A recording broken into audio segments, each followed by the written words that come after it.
আর রাজ দুজনেই খুব বেবি মনে হচ্ছে। হ্যাঁ, খুব কম বয়সে বিয়ে হয়েছে। হ্যাঁ। কি করে হলো? ফেসবুকে আমফানের ঝড়ের দিন পরিচয় হয়েছিল। ওই ঝড়ের মধ্যে ফেসবুক করছিলে?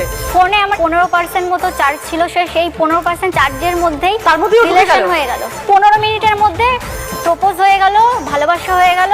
বাবা, তোমাদের তো মনে হচ্ছে আমফানের থেকে বেশি স্পিড। তারপর ও একটা ভয়েস মেসেজ পাঠায় আমাকে। শোনার পর আমি বলছি এত কিউট ভয়েস মেসেজ পাঠিয়েছে, এত কিউট একটা ছেলে। তারপরে হচ্ছে আমি সাথে সাথে ওকে বলি তুমি আমার বিএফ হবে। ও 1 সেকেন্ডের মধ্যে আমাকে বলে যে হ্যাঁ। মানে টিয়ার তখন ঘুরেছে, রাজ হচ্ছে কোকিল।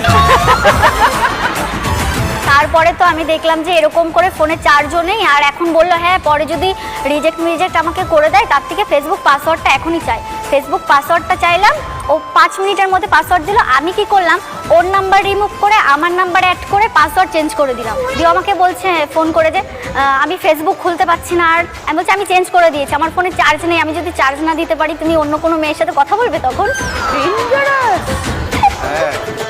তারপরে 3 মাস পরে একসাথে পড়তে গেলাম। তো পড়তে গিয়ে প্রথম দেখলাম, ও বলছে তোমাকে সামনাসামনি দেখে আমি চিনতে পারিনি। ছবিতে একরকম, সামনাসামনি একরকম। কোনটা ভালো লেগেছে, সামনেটা না ছবিটা? সামনাসামনি ভালো লাগেনি, আমি চিনতেই পারিনি যে এটা সেই মেয়ে। আর সবসময় আমাকে দেখে ভয়ে ভয়ে থাকে। তুমি কি 440 ভোল্ট নাকি? কামড়ে দেয়, কামড়ে দেয়। আমি বলি তুমি চুপচাপ থাকবা, ছোট মানুষ সেম বয়সে চুপচাপ থাকবা, আমি তোমাকে ঠিক করে চলাবো।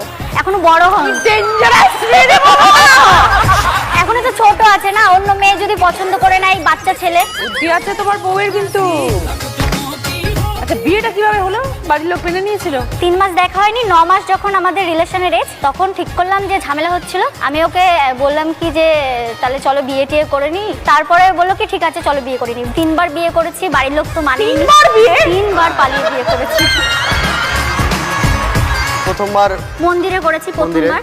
ওম মঙ্গলম ভগবান বিষ্ণু মঙ্গলম গরুধ্বজা। কেউ মানলো না? মানলো না। পরের বার করলাম, তার বাড়িতে প্রবলেম।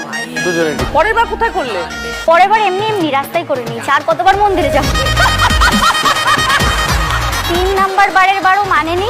4 নাম্বার বার যখন দেখলো যে না আর হবে না, এদের যতই আটকায় আবার বারবার বিয়ে করছে, লোকজন জানছে, মেনেই নি। শাশুড়ি মা এসেছিল আজকে? হ্যাঁ এসছে। শাশুড়ি তো ইয়াং। হ্যাঁ। শাশুড়ি মা?